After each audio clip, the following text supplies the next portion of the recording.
මේ සූත්‍රය ඇත්තටම ටිකක් ගැඹුරුයි. එතකොට මේක ටිකක් හොඳට අහන්න ඕනේ. ඒ අහනකොට අපිට ලොකු වටිනා අර්ථයක් ලැබෙනවා. ඊට පස්සේ මේ බඳු සූත්‍රවල අර්ථය බලාගෙන තමයි අපිට මේ ප්‍රතිපදාව කියන ටික ගොඩ නැගෙන්නේ. ඒ නිසා මේ දැන් පැහැදිලි කරලා දෙන්න යන සූත්‍රය හැම දිනකටම මතක් කරන්න පුළුවන් තරම් හොඳට අහගෙන ඉන්න, හිත කොහාටවත් යන්න නොදී, වෙනත් අරමුණකට යන්න නොදී ඕනකමින් අහගෙන ඉන්න කියලා. එතකොට මේ සූත්‍රයේ තියෙන්නේ බුදුරජාණන් වහන්සේ දේශනා කළ ත්‍රිපිටක ධර්මයේ සංයුක්ත නිකායේ 3 වෙනි කාණ්ඩයේ තියෙන්නේ. එතකොට කන්ද සංයුත්තේ අත්දීප වර්ගයේ තියෙනවා සමනුපස්සනා කියලා සූත්‍රය. මෙන්න මේ සමනුපස්සනා සූත්‍රයේ ගොඩාක් හොඳ ගොඩාක් වටිනා අර්ථයන් පැහැදිලි කරලා දෙන සූත්‍රය. එතකොට මෙන්න මේ සූත්‍ර දේශනාව හොඳට අහන්න කියලා මතක් කරනවා. සාක්ෂාත් බුදුරජාණන් වහන්සේ දේශනා කරනවා සවැත් නුවර වැඩ ඉන්න කාලයේදී යේහි කේච භික්ඛවේ සමනාවා බ්‍රාහ්මනාවා අනේක විහිතං අත්තානං සමුනුපස්සමානා සමුනුපස්සන්ති සබ්බේතේ පංච උපාදානස්කන්ධේ සමුනුපස්සන්ති ඒතේ සංවා අඤ්‍යතර. බුදුරජාණන් වහන්සේ දේශනා කරන මහණෙනි යම් කිසි ශ්‍රමණයෙක් වේවා බ්‍රාහ්මණයෙක් වේවා නොඑක ආකාරයෙන් ආත්මයක් ගැන මෙනෙහි කරනවා නම් ඒ හැම කෙනෙක්ම මේ පංච උපාදානස්කන්ධයක්ම මෙනෙහි කරනවා. එහෙම නැත්නම් පංච උපාදානස්කන්ධයම ආත්ම විදිහට මෙනෙහි කරනවා. ඒ තේ සංවාඤ්ඤතර නැත්නම් එහි එක් එක් කොටසක් හෝ මෙනෙහි කරනවා කියලා. එතකොට මේ ලෝකේ යම් කිසි ශ්‍රමණයෙක් හෝ බ්‍රාහ්මණයෙක් හෝ ආත්මයක් ගැන මෙනෙහි කරයි නම් ඒ අය මෙනෙහි කරන්නේ මේ රූප වේදනා සංඥා සංකාර විඥාන කියන මේ පංච උපාදාන ස්කන්ධයක්ම ආත්ම විදිහට මෙනෙහි කරනවා. ඒ ස්කන්ධ පංචකය හෝ ස්කන්ධ පංචකෙන් එකක් දෙකක් හෝ ආත්ම විදිහට මෙනෙහි කරන එක තමයි කරන්නේ. එතකොට බුදුජානක මහත්මිය දේශනා කරනවා ඉද වික්කවේ අසුතෝ පුතජනෝ අරියාණං අදස්සාවි අරිය ධම්මස් අකෝවිදෝ අරිය ධම්මේ අවිනීතෝ සත්පුරුෂාණං අදස්සාවි සත්පුරුෂ ධම්මේ අකෝවිදෝ සත්පුරුෂ ධම්මේ අවිනීතෝ. ඔන්න හොඳ කාරණාවක් කියන එකනේ. ඉද වික්කවේ මහණෙනි මෙහි අසුතෝ පුතජනෝ අසුතෝ පුතජනය අරියාණං අදස්සාවි අරිය ධම්මස් අකෝවිදෝ අරිය ධම්මේ අවිනීතෝ සත්පුරුෂං අදස්සාවි සත්පුරුෂ ධම්මේ අකෝවිදෝ සත්පුරුෂ ධම්මේ අවිනීතෝ. අන්න අසුතවත් කියන්නේ අහලා හිතලා නැති ඇසු පිරුතෙන් නැති කියන එකයි අසුතවත් කියන්නේ. අසුතවත්කම නිසායි පෘථජ්ජනෝනේ. එතකොට අසුතවත් පෘථජ්ජනෝනේ කොහොමද?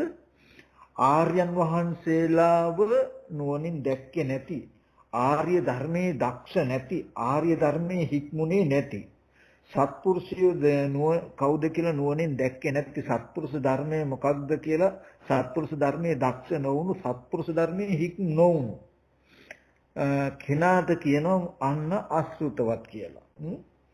අසෘතවත් කියන්නේ කවුද? ආර්යයන් වහන්සේලා නුවණින් දැකලා නැහැ, ආර්ය ධර්මයේ අදක්ෂයි, ආර්ය ධර්මයේ හික්මලා නැහැ. සත්පුරුෂයන් නුවණින් දැකලා නැහැ, සත්පුරුෂ ධර්මයේ හික්මලා නැහැ, සත්පුරුෂ ධර්මයේ දක්ෂ නැහැ, සත්පුරුෂ ධර්මයේ හික්මලා නැති කෙනාට කියනවා අසෘතවත් කියලා. අන්නේ බඳු අසෘතවත් පුතඥය. පුතඥ කෙනා මෙන්න මේ විදිහට හිතනවා. රූපං අත්තතෝ සමුපස්සති. රූපය ආත්මයක් හැටියට දකිනවා. ආත්මයක් විදිහට මෙනෙහි කරනවා. ඔය යම් ශ්‍රමණ බ්‍රාහ්මණයෝ හිතන ආකාරය. එතකොට ශ්‍රමණ බ්‍රාහ්මණ ලෝකේ යම් යම් ආකාරයකට හිතයිද ඒ විදිහට තමයි අනිත් ප්‍රජාව හිතන්න ගන්න. කොතනක හරි කොයි තැනක හරි යම් ශාසනයක මුල් වෙනවා නම් ඒ මුල් වෙන කෙනා අනුව තමයි ඊගාවට අනිත් ප්‍රජාව දිවෙන්නේ යන්නේ. එතකොට මෙතනදී ඒ වගේ ආර්යයන් දන්නේ නැති ආර්ය ධර්මයේ දක්ෂ හික්මිලා නැති කම නිසා අසෘතවත් කෙනා රූපය ආත්ම විදිහට දකිනවා. රූපං අත්තතෝ සමුනුපස්සති. රූපය කියන්නේ ආත්මයක් කියලා දකිනවා. එහෙම නැත්නම් රූපවන්තං වාත්තාන. ආත්මය රූපවත් එකක් කියලා දකිනවා. එහෙම නැත්නම් අත්ත නීව රූපං. රූපය කියන්නේ ආත්මයට හිත එකක් කියලා දකිනවා. රූපස්මින් අත්තාන නැත්නම් ආත්මය රූපයේහි කියලා දකිනවා.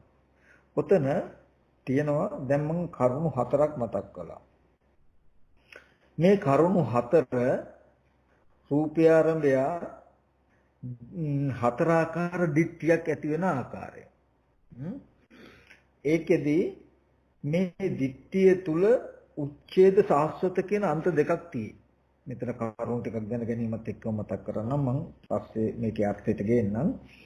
එතෙන්දී රූපං අත්තතෝ සමුනුපස්සති. රූපය ආත්ම වශයෙන්ම දකිනවා කියන තැනක තියෙන උච්ඡේද දෘෂ්ටිය. මොකක් නිසාද? රූපය කියන එක ආත්මයක් හැටියට දකිනකොට ඒ බඳු කෙනාට අදහසක් එනවා මේ විඥානේ නිරුද්ධ වුණාට පස්සේ මරණයෙන් පස්සේ රූපයේ සම්පූර්ණ නැති වෙලා යනවා. සිඳිලා වෙනසලා විනාශ වෙනවා. ඒ තමයි මගේ ආත්මය තමයි ඒ විනාශ වෙන්නේ. ආය මත්තේ ඉපදෙන්නේ නැහැ කියන අදහස තියෙනවා රූපේ ආත්ම විදිහට දකින්න කෙනාට. ඒතර රූපේම ආත්ම විදිහට දකිනකොට රූපේ ආත්ම විදිහට දකින්න තැනක තියෙනවා උච්ඡේද දෘෂ්ටිය. රූපය නැති වෙනකොට ආත්මය නැති වෙනවා, සිඳෙනවා, විනාශ වෙනවා, මරණයෙන් පස්සේ නැහැ. ඒ හින්දා පින් කෙරුවා කියලා විශේෂ පළකුත් නැහැ, පව් කෙරුවා කියලා විශේෂ අගඩකුත් නැහැ, පිනයි පවෙයි කියලා වෙනසකුත් නැහැ. මොකද මරණයෙන් පස්සේ ආයි ඉපදෙන්නේ නැත්තම් නැසෙනවා නම් පින් කෙරුවා කියලා ලොකු අර්ථයක් ලැබෙන්නේ, පව් කෙරුවා කියලා ලොකු අනර්ථයක් වෙන්නේ නැහැ කියලා පින් පව් කියන දෙකටම බය නැති වෙනවා. ඒ වගේ දෘෂ්ටියකට කියනවා සග්ගාවරණ මග්ගාවරණ දෘෂ්ටි කියලා. ඒ කියන්නේ ස්වර්ගයේ සුගතියත් ආවරණය වෙනවා, නිවන් මගත් ආවරණය වෙනවා. ඔය වගේ දෘෂ්ටි තියෙන උච්ච දෘෂ්ටියක් තියෙනකොට. එතකොට මෙතනදී මේ රූපය ආත්මයි කියලා දකින තැනදී උච්ච දෘෂ්ටියේ එක්තරා පැතිකඩක් අර වගේ නියත මිත්‍යා දෘෂ්ටියයි කියන තැනට අර සග්ගාවරණ මග්ගාවරණ කියන ටික ඇත්තටම පනවන්නේ නියත මිත්‍යා දෘෂ්ටිය කියන තැනකින් මේ වගේ තැනක නෙවෙයි. නමුත් නියත මිත්‍යා දෘෂ්ටියකට යන්න තියෙන ඉඩ පටන් ගන්න මේ වගේ තැනක. මේ වගේ දිට්ඨියකින් ආරම්භ වෙලා ඒක උපරිමේම ගියාම තමයි ඇත්තටම සග්ගාවරණ මග්ගාවරණ කියන තැනකට යන නියතියක් කියන තැන දක්වාම යන්නේ දසවස්තුක සම්මාදිට්ඨිය බැහැර කරන තැනටපත් වෙන මට්ටමට යනවා. ඒ දිට්ඨියක ඒබඳු දිට්ඨියක ආරම්භය තමයි මේ සක්කාය දිට්ඨිය කියන තැනක තියෙන උච්චේ දෘෂ්ටියේ ආරම්භය. ඒ නිසා මේ දිට්ඨියේ තියෙන මුල් අවස්ථාව සග්ගාවරණ මග්ගාවරණ වෙනවා කියන තැනකටපත් වෙන්නේ නැහැ. නමුත් මෙතනින් පටන් ගන්න මේ දිට්ඨිය තමයි වර්ධනය වෙලා දසවස්තුක කම්මස්සගත සම්මාදිට්ඨිය පවා පිළිගන්නේ නැති තැන දක්වාම ඒ මිත්‍යා දෘෂ්ටිය වර්ධනය වෙලා කුසල කර්ම කරන නැති තත්ත්වයටපත් වෙලා ස්වර්ගය මාර්ගය දෙකම ආවරණය කරන තැන දක්වා පරිවර්තනය වෙන්නේ වැඩිවීමටපත් වෙන්නේ. ඒකේ මුල් හරිය මේ. එතකොට රූපං අත්තතෝ සමුපස්සති කියන තැනක තියෙන්නේ උච්චේ දෘෂ්ටිය. ඊට පස්සේ දෙවෙනි එකේ තියෙන්නේ රූපවන්තං වාත්තාන. ඒ කියන්නේ ආත්මයේ රූපවත් එකක් හැටියට දකිනවා. ආත්මයක් තියෙීමට නැත්තම් මේ සත්‍යයක් ඒ කියන්නේ ආත්මය දැන් රූපවත් විදිහට තියෙයි. හැබැයි මේ රූපය මොනවා හරි දෙයකින් විනාශ වුණොත් නැති වුණොත් මගේ ආත්මය වෙනත් ආකාරයකට පරිවර්තනය වෙන්න පුළුවන්. දැන් ආත්මය රූපවත් විදිහට තියෙනවා. හැබැයි ආත්මය රූපවත් විදිහට තිබුණට ආත්මය කියන එක වෙනත් ආකාරයකට පරිවර්තන වෙන්න පුළුවන් කියන අදහස ඒකේ තියෙනවා රූපවන්තං අත්තා. තවපැත්තකින් තියෙනවා අත්ත නීවා රූපං. ඒ කියන්නේ රූපේ ආත්මයට හිත එකක්. රූපය කියන්නේ ආත්මය නෙමෙයි. හැබැයි ආත්මය කියන එක පවතින මේ රූපය කියන එක හිත එකක්. ඊට පස්සේ තියෙනවා රූපස්මින් අත්තාන. රූපය ආත්ම නෙමෙයි. හැබැයි ආත්මයට බැසගෙන ඉන්න ආත්මයට පවතින්න පුළුවන් භූමියක් හදලා තියෙන්නේ මේ රූපය කියලා. රූපයම ආත්මය හැටියට රූපය ආත්මේ රූපවත් එකක් හැටියට රූපය ආත්මයට හිත එකක් හැටියට ආත්මේ රූපේ දැසගත් එකක් හැටියට කියලා මේ වගේ හතර ආකාරයකින් රූපය ගැන දිට්ඨියක් ඇති කරගන්නවා. කවුද මේ ටික ඇති කරගන්නේ? බුද්ධ ආදී ආර්යයන් වහන්සේලා නුවණින් දැක්කේ නැති ආර්ය ධර්මයේ දක්ෂ නැති ආර්ය ධර්මයේ හික්මුනේ නැති සත්පුරුෂයෝ සත්පුරුෂ ධර්මයේ දක්ෂ නැති හික්මිලා නැති අසුතවත් කෙනා තමයි මේ විදිහට හිතන්නේ. ඊට පස්සේ ඒ විදිහටම වේදනා අත්තෝ සම්නුපස්සති වේදනාව ආත්ම වශයෙන් හෝ දකිනවා. එතකොට වේදනාවන්තං වාත්තාන වේදනාව ආත්මය වේදනාව ආත්මවත් විදිහට දකිනවා. වේදනාව ආත්මයට හිත එකක්. මේ ආත්මේ වේදනාවයි තියෙනවා කියලා මේ වගේ හතර ආකාරයකට වේදනාව කෙරෙහි දකිනවා. සංඥාව කියන්නේ හඳුනනවා. එතකොට සංඥාව කෙරෙත් මේ වගේම හතර ආකාරයක් තියෙනවා. එතකොට සංඥාව කියන එක මේ වගේ හතර ආකාරයක් සංඥාව කියන එක මේ වගේ හතර ආකාරයක් තියෙන නිසා විඥානය කියන සංකාරය කියන එකත් විඥානය කියන එකෙත් මේ වගේම රූපය ගැන කිව්වා වගේ හතර ආකාරකින් තියෙනවා. මෙන්න මේකට කියනවා 20 ආකාර සක්කාය දිට්ඨිය කියලා.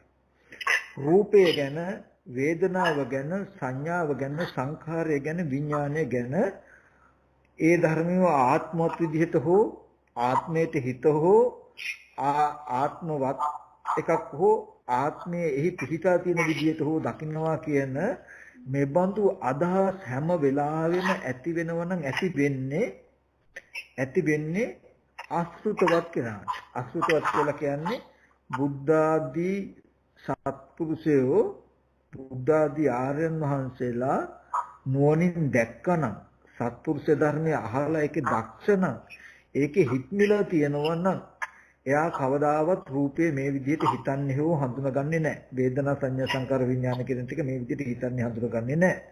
නමුත් ඒ බුද්ධ ආදී ආර්යයන් වහන්සේලා නුවණින් නොදැක්කා වූ ඒ ධර්මයේ අහලා දක්ෂ නොවුණු ඒ වගේම එහි හික්මුනේ නැති එකේ ප්‍රතිඵලයක් තමයි අසෘතවත් කියන එක. ඒ අසෘතවත් කෙනා හිතන ආකාරය තමයි මෙන්න මේ විදිහට නැත්තම් හැඟීම් පවත්වනවා මෙන්න මේ විදිහට රූපය තමයි මේ මගේ ආත්මයම. නැත්තම් මගේ ආත්මය රූපවත් එකක් කියලා මේ විදිහට ආත්ම සංඥාවක් මේ ස්කන්ධ හතර කෙරෙහි ඇති කරගන්නවා. ඔක තමයි මේ සමුප්පස්සන සූත්‍රයේ කියන්නේ. ඊට පස්සේ මේ විදිහට රූපය ආත්මවත් විදිහට පැවතුනොත් තියෙන දෝෂය මොකද්ද? මේ විදිහට ඔන්න පෙන්නනවා ඉති අයංච සමුපස්සන අස්මිති චස්ස අවිගතං හෝති. මේ විදිහට මෙනෙහි කරන කෙනාට අස්මිති චස්ස අවිගතං හෝති. ඔහුට අස්මිති කියලා කියන්නේ මම වෙමි කියන හැඟීම. අස්මිමානය කියලා කියන්නේ අස්මි මම වෙමි කියන හැඟීම දුරු වෙන්නේ නැහැ. මේ මම වෙමි කියන හැඟීම දුරු වෙන්නේ නැත්තේ කාටද? රූපය ආත්ම විදිහට හෝ රූපය ආත්මවත් විදිහට හෝ රූපය ආත්මයේ හිත විදිහට හෝ රූපේ කෙරෙහි ආත්මය තියනවා කියන හැඟීම ඇති කලෙහි මම වෙමි කියන අස්මිමානය උපදිනවා. වේදනා සංඥා සංඛාර විඥාන කියන ධර්මතා හතරත් ඒවා ආත්ම විදියට හෝ ආත්මවත් විදියට හෝ ආත්මයට හිත විදියට හෝ ඒ තුල ආත්මය තියනවා කියන හැඟීමක් කෙනෙකුට තිබුණොත් ඒ තියෙන එකේ දෝෂය තමයි මොකක්ද?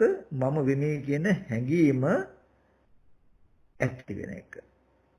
ඊට පස්සේ අස්මිති කෝපන භික්කවේ අවිගතේ පංචන්නං ඉන්ද්‍රියාණං අවක්ඛන්ති හෝති.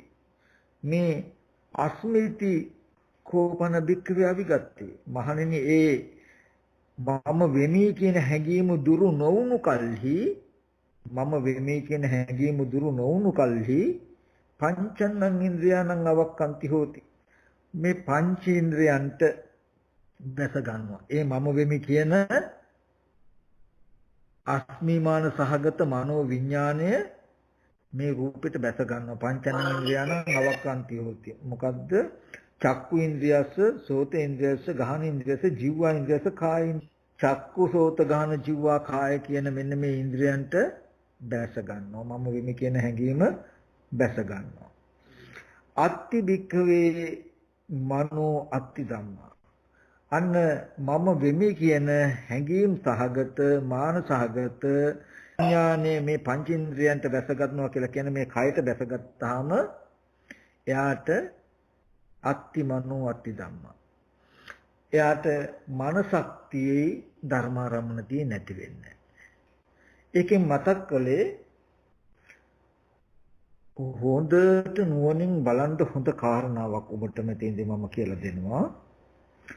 ඔයගොල්ලෝ මෙහෙම ඉන්නකොට ඇහැ කන දිව නාසය ශරීරය තියෙනවා කියලා තේරෙනව නේද? දැනෙනව නේද? ඒ තේරෙනවා දැනෙනවා කියන තැනක තියෙන්නේ මන ආයතනයයි ධම්මා ආයතනයයි දෙක. ඕගොල්ලන්ට ඇහැ කන දිව නාසය ශරීරය තියෙනවා කියලා දැනෙන හිතට තමයි අත්ති මනෝ කියලා කිව්වේ. ඒ මනසට හසු වෙලා තියෙන ධර්මාරම්මණය තමයි ඇහැ කන දිව නාසය ශරීරය කියන මේවා ඇතිකම. හිතට මේවා ඇතිකම දැනෙනකොට අපේ හිතට මේ ආයතන ටික ඇතිකම දැනෙනව නේද කියලා මේ මන ආයතනයයි ධම්ම ආයතනයයි පැවැත්ම නේද කියලා අපිට හසු වෙන්නේ. අපි ඇහැ තියෙනවා කියන තැනකින් කටයුතු කරනවා. කන නාසය දිව තියෙනවා කියන තැනකින් කටයුතු කරනවා. මොකද රූපය කියන එක අචේතනික අවිඥානික මලබිනියක් බඳුනන් යථාර්ථය. විඥානේ දුරු වෙච්ච විඥානේ නැති රූපයකට අපි කියනවා මලබිනියක් කියලා. ඒ රූපෙට රූපය ඇති බව තේරෙන්නේ නැහැ. රූපය කියන්නේ කන බොන ආහාරයෙන් හැදුණු විඥානේ නිරුද්ධ වෙච්ච චේතනා නැති කයකට කියන්නේ මලමිනිය කියලා. ඒ කයට කය ඇති බව දන්නවා කියන කාරණාවක් නැහැ. යම් වෙලාවක ඒ කය ඇති බව දැනෙනව නම් දැනෙන්නේ හිතට. දැනෙනවා කියන එක දැනගන්නවා කියන එක හිතේ කෘත්‍යයක්. එතකොට ඒ හිතට අරමුණ වෙලා තියෙන කය. කය ඇතිකම දැනෙනවා කියනකොට. ඒක තමයි මේක දෙන්නේ මේ මම වෙමි කියන හැඟීම මේ පංචේන්ද්‍රයන්ට බැසගත්තට පස්සේ අත්ති මනෝ අත්ති ධම්මා කියලා කියන්නේ දැන් ඇහැ කන දිව නාසය ශරීරය කියන මේ ටික ඉඳගෙන හිටගෙන නිදාගෙන ඇවිදින හතර ඉරියව්වෙදිම එකම විදිහට තියනවා වගේ ඔබට දැනේ. ඒ දැනෙනකම මේ ඇහැ තියනවා කන නාසය දිව ශරීරය තියනවා කියලා දැනෙනවා කියනකම මනෝ නැත්තම් සිත. ඒ දැනෙනකම දැනෙන්නේ සිතට. සිතට දැනෙන්නේ මොකක්ද? ධර්මාරම්මණය මොකක්ද? ඇහැ ඇතිකම කන නාසය දිව ශරීරය ඇතිකම. ඔන්න ඔය විදිහට ආයතන ටික ඇතිමකම තියෙනකොට අත්ති අවිජ්ජා ධාතු. එතකොට දැන් අවිද්‍යා ධාතුවේ පිහිටලා තියෙනවා අවිද්‍යා ධාතුව තියෙනවා කියලයි යන්නේ. මෙන්න මේ විදිහට අවිද්‍යා ධාතුවෙන් යුක්තව අරමුණු ස්පර්ශ කරන පුතග්ජනයට එහෙම නැත්නම් ඇහැ ඇතිකම කන නාසය දිව ශරීරය ඇතිකමින් ඉඳිමින් අරමුණු ස්පර්ශ කරන අරමුණු ස්පර්ශ වීමෙන් යම් වේදනාවක් විඳිනකොට අන්නේ වේදනාව විඳින පෘථග්ජනයට නැත්තම් ඒ වේදනාව විඳින පුද්ගලයාට හිතෙනවලු මේ මමයි කියලා. මමයි කියලා හිතනවලු නිකන් නෙමෙයි මේ මමයි වේදනාව විඳින්නේ කියලා හිතනවලු. අවිජ්ජා සම්පස්සේන භික්ඛවේ වේදිතේන පුත්තස්ස අසුතකෝ පුතජනස්ස අස්මිති පී හෝති අයමස්මිති පී හෝති. එතකොට අවිජ්ජා සම්පස්සයෙන් යුක්ත වේදනාව විඳින අසුතවත් පුතජනයට මමයි කියන හැඟීම ඇති වෙනවා. නිකන් නෙමෙයි මේ මමයි වේදනාව විඳින්නේ කියන අදහස ඇති වෙනවා. එයාට භවිස්සන්තිකෝ හෝති මම නැවත ඉපදෙන කෙනෙක්, මම රූපවත් කෙනෙක්, මම අරූපවත් කෙනෙක්, මම සංඤී කෙනෙක්, මම අසංඤී කෙනෙක්, මම නේව සංඤීනා සංඤී කෙනෙක් කියලා මේ වගේ මත්තේ තමන් මෙබඳු කෙනෙක් යන ගණයට කල්පනා කරනවා යනවා කියලා පෙන්වනවා. ඔන්න දැන් හොඳට බලන්න මේ දැන් පෙන්වුවේ අන්තිමට අපේ පැවැත්ම. ඉඳගෙන හිටගෙන නිදාගෙන ඇවිදින හතර ඉරියව්වෙම මේ ඔක්කොම තියෙනවා. ආයතන ටික ඇතිකමකින් තියෙයි. හැබැයි ඒ ආයතන ඇතිකමකින් තියෙනවා කියලා කියන්නේ අත්ති මනෝ අත්ති ධම්මා. මේ මනසට ධර්මාරම්මණයෙන් හසු වෙලා නැත්නම් ඇහැ ඇතිකම, කන නාසය දිව ශරීරය ඇතිකමෙන් පවතින සිත නේද මේ තියෙන සිතට මේව ඇතිකම හසු වෙලා නේද කියලා අපි කවුරුත් හැබැයි දන්නේ නැහැ. මොකද ආරම්භයේම අසෘතවත්කම. ඒ ටිකේ ප්‍රතිඵලයේ තුලයි අපි ජීවත් වෙන්නේ. මොකද්ද? ඇහැ තියනවා කියන තැනක. කන දිව නාසය ශරීරයේ තියෙන හින්දා තියෙන එක පේනවා. තියනවා කියලා දැනුමින් අපි ඉන්නවා කියලායි මේ හිතාගෙන ඉන්නේ. එතකොට ඉබඳු විදිහකට වේදනා විඳිනකොට චක්කු සම්පස්ස, සෝත සම්පස්ස, ගහන සම්පස්ස, ජීව සම්පස්ස, කාය සම්පස්ස කියලා මේ කුමන හෝ ස්පර්ශයකින් වේදනාවක් විඳිනකොට ඒ වේදනාව විඳින කෙනා ඒ වේදනාවට කියන අවිජ්ජා සම්පස්සේ කියලා. ඒ අවිජ්ජා සම්පස්යෙන් වේදනාව විඳින පුතඥ කෙනාට මමයි කියලා හිතෙනවා, මේ මමයි කියලා හිතෙනවා. මේ වේදනාව විඳින්නේ මම නිකන් නෙමෙයි මේ මමයි ඒක විඳින්නේ කියලා හිතේ. එතකොට ඔන්න හොඳට බලන්න යම් කිසි කෙනෙකුට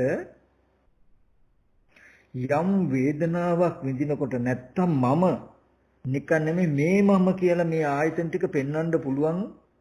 මේ මම කියලා පෙන්වන්න පුළුවන්. මේ මමයි වේදනාව විඳින්නේ කියලා කෙනෙකුට පෙන්වන්න පුළුවන් නම්, කෙනෙකුට හිතෙනවා නම් ඒ හිතෙන තැනක තියෙන්නේ අවිජ්ජා සම්පස්යෙන්. එහෙම උනේ කුමක් නිසාද? ඒ වේදනාව විඳිනකොට ඒ වේදනාව විඳින්නේ මම, මේ මමයි වේදනාව විඳින්නේ කියලා හිතෙනවා නම්, දැනෙනවා නම්, හැඟෙනවා නම් එහෙම උනේ මොකක් නිසාද? ආස්මි මම වෙමි කියන හැඟීම් සහගත විඥානයේ මේ කයට බැසගත්ත නිසා. මම වෙමි කියන හැඟීම් සහගත චිත්තය මේ රූපෙට බැසගත්තේ කුමක් නිසාද? මම වෙමි කියන හැඟීම තිබුණු නිසායි.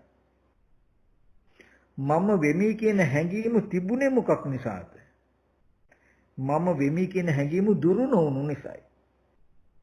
මම වෙමි කියන හැඟීම දුරු නොවුනේ කුමක් නිසාද? විෂයාකාර සක්කාය දිට්ඨිය නිසායි. රූපය ආත්මවත් විදිහට, රූපය ආත්මයට හිත විදිහට තියෙන හැඟීම නිසායි. ඒ බඳු හැඟීමක් ඇති උනේ කොහොමද? ඒ බඳු හැඟීම පවතින්නේ කොහොමද? බුද්ධ ආදී ආර්යයන් වහන්සේලා නුවණින් දැක්කේ නැති ආර්ය ධර්මය අහලා නැති ආර්ය ධර්මයේ බුද්ධ ආදී සත්පුරුෂයන් දැක්කේ නැති ආර්ය ධර්මයේ දක්ෂ නැති ආර්ය ධර්මයේ හික්මුනේ නැති කම නිසායි. ඒ කියන්නේ අසෘතවත් කම නිසායි. අසෘතවත් කම කියන්නේ බුද්ධ ආදී ආර්යයන් වහන්සේලා දැක්කේ නැහැ, ආර්ය ධර්මයේ දක්ෂ නැහැ, හික්මලා නැහැ. සත්පුරුෂයන් නුවණින් දකින්නේ සත්පුරුෂ ධර්මයේ දක්ෂ නැහැ, සත්පුරුෂ ධර්මයේ හික්මුනේ නැතිකම නිසා අසෘතව. බොහෝ ඇසූ පිරු තැන් නැහැ. අහඬ නුවණින් බලන්න වෙනම පැතිකඩක් හම්බෙලා නැහැ. ඒ හින්දා එයාට ඉතුරු වෙලා තිබුණේ අනන්ත සංසාරේ හුරුවමයි. රූපය ආත්ම විදියට හෝ රූපය ආත්මවත් විදියට හෝ රූපය ආත්මයට හිත විදියට හෝ රූපය කෙරෙහි ආත්මය තියෙනවා කියලා වේදනා සංඥා සංකාර විඥාන කියන මේ ස්කන්ධ ටිකේ මෙබඳු හැඟීමකින් තමයි පැවතුනේ ජීවත් වෙන්නේ. අසෘතවත්කම තිබුණේ සක්කාය දිට්ඨිය යුක්ත වෙනවා. මේ විෂයාකාර සක්කාය දිට්ඨිය පිරෙන්නේ පුරවන්නේ මම වෙමි කියන හැඟීම උපදිනවා. හැඟීම දුරු වෙන්නේ මම වෙමි කියන හැඟීම දුරු නොවුනහම මම වෙමි කියන හැඟීම් සහගත විඥානයේ මේ පංචින්ද්‍රයන්ට චක්කුසෝත ගන්න ජීව කාය කියන පංචින්ද්‍රයන්ට බැස ගන්නවා. හරියට මාළුවෙක් ඇමක් ගිල්ලා වගේ. ඒතකොට මම වෙමි කියන හැඟීම ගිල්ලාම කෙලින්ම මේ කෝට්ටයක් ඇඳගත්තා වගේ. එතකොට එයාට මම කියන හැඟීම තියෙන සිතේ සිත ඔක්කාන්ති නාම රූපං නාම ධර්ම අරමුණු කළ රූපයට බැසගත්තට පස්සේ දැන් කය මම වෙනවා. එතකොට මම කියන හැඟීම රූපයට බැසගත්තට පස්සේ අත්තිමනෝ අත්ති ධම්ම ස්පර්ශ ආයතන 6 හටගෙන නිරුද්ධ වෙනවා. පෙනෙන දේ හටගෙන නිරුද්ධ වෙනවා. ඇහෙන දේ හටගෙන නිරුද්ධ වෙනවා නෙමෙයි. පෙනෙන්නේ ඉස්සෙල්ලත් ඇහක් තිබුණා. තියෙන ඇහිම රූපයක් දකිනවා. දැක්කට පස්සෙත් ඇහැ තියෙනවා. අහන්න ඉස්සෙල්ලත් කන තිබුණා. තියෙන කනින්ම ශබ්දයක් ඇහුවා. ඇහුවෙන් පස්සෙත් කන තියෙනවා. රූපයක් හටගෙන නැති වෙනවා. ශබ්දයක් හටගෙන නැති වෙන්න පුළුවන්. හැබැයි ඇහැ කන දිවනාසය ශරීරය කියන මේ ටික නම් එහෙම හටගෙන ඉපදිලා පැවතිලා නැති වෙනවා කියන සිද්ධියක් වෙන්නේ මේ ටික ස්ථීරවම තියෙනවා කියන හැඟීමක් තමයි දැනෙන්නේ. ඒ බඳු තැනකින් තමයි ජීවත් වෙන්නේ. ඒ ටික ස්ථීරවම තියෙනවා වගේ දැනෙනවා කියන කම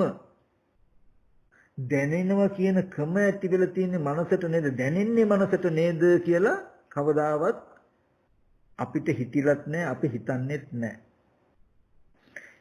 ඒ දැනෙනකම මනසයි දැනුණු ඇහැ කන දිවනාසය ශරීරය කියන ටික මනසට ආරම්මණය නේද, ධර්මාරම්මණය නේද කියලා අපි දන්නේත් නැහැ. අපි ඒ මනසත් ධර්මාරම්මනවත් දෙකේ හටගත්තු කෘත්‍ය තුල ජීවත් වෙනවා. ඒ කියන්නේ ඇහැ කන දිවනාසය ශරීරය තියෙනවා කියන තැනකින් ඊගාවට උපද්දවනවා. මෙන්න මේ විදිහට මනස ධර්මාරම්මණයත් ඇති කල්හි යාට අවිජ්ජා ධාතුව තියෙනවා කියලායි කියන්නේ. දැන් හටගෙන නැති වෙනවා කියලා හෝ ආයතනයන්ගේ අනිත්‍යතාවයක් පෙනෙන්නේ නැහැ. ආයතනයන් දුක් බවක් අනාත්ම බවක් පේන්නේ කෙලින්ම ඇහැ මගේ වෙච්ච තැනකින්මයි තියෙන්නේ. කන දිවනාසය ශරීරය මගේ වෙච්ච තැනකින්මයි තියෙන්නේ. එතකොට කියනවා අවිජ්ජා ධාතු කියලා. ඔන්න ඔය අවිජ්ජා සම්පස්යෙන් යුක්තව අවිජ්ජා සම්පස්යෙන් අරමුණු ස්පර්ශ කරන පෘථග්ජනයට මේ වගේ අවිජ්ජා සම්පස්යෙන් යුක්ත අවිජ්ජා ධාතුවේ ඉන්න කෙනාට ඇති වෙන ස්පර්ශයට කියන අවිද්‍යා සම්පස්ය කියලා. අවිද්‍යා සම්පස්යෙන් යුක්ත පෘථග්ජනයට හිතෙනවා මම කියලා. නිකන් නෙවෙයි මේ මම කියලා හිතෙනවා.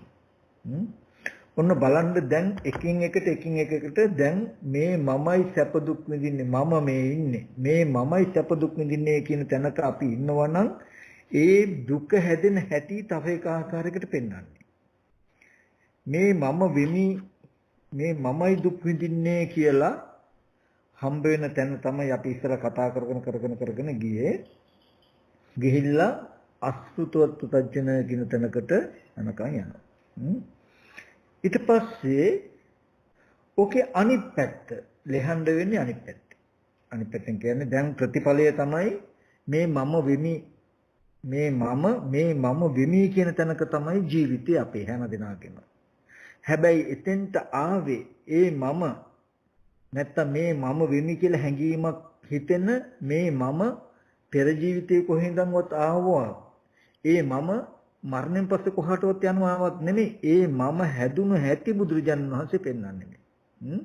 ඒ දුක් විඳින මම, ඒ දුක් විඳින පුද්ගලයා, අවාසනාවන්ත මම, අවාසනාවන්ත මගේ ආත්මය හැදුණු හැටි තමයි මේ තථාගතයන් වහන්සේ පෙන්වන්නේ. එතකොට එතනදී බුද්ධ ආදී සත්පුරුෂයන් දක්නා වූ සත්පුරුෂ ධර්මයේ දක්ෂ සත්පුරුෂ ධර්මයේ හික්මුණු කමට කියන සුතවත් කියලා. සුතවත් ආර්ය ශ්‍රාවක. ශ්‍රුතවත් ආර්ය ශ්‍රාවක. ශ්‍රුතවත් කියලා කියන්නේ හොඳට අහලා හිතලා තියෙන නිසා. අසු පිරුතෙන් ඇති. හොඳට අහලා හිතලා තියෙයි. අහන්න ලැබුණේ බුද්ධ ආදී සත්පුරුෂයන් දකින්න ගිය නිසා. බුද්ධ ආදී ආර්යයන් වහන්සේලා දකින්න ගිය නිසා ආර්ය ධර්මය අහන්න ලැබුණා. ඒ ආර්ය ධර්මයෙන් කියලා දුන්නේ මොකක්ද? යම් රූපයක් තියෙනං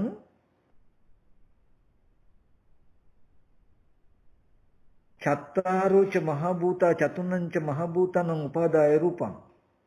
යම් රූපයක් තියෙනං යම් රූපයක් කියනොත් අපි ඕකටම ගමු අර ස්කන්ධ අවබෝධයත් එතන බුද්ධ ආදී ආර්යයන් වහන්සේලා බුද්ධ ආදී සත්පුරුෂයන් වහන්සේලා දකින්න ගියොත් දැක්කොත් ලැබෙන දේ තමයි මොකද්ද?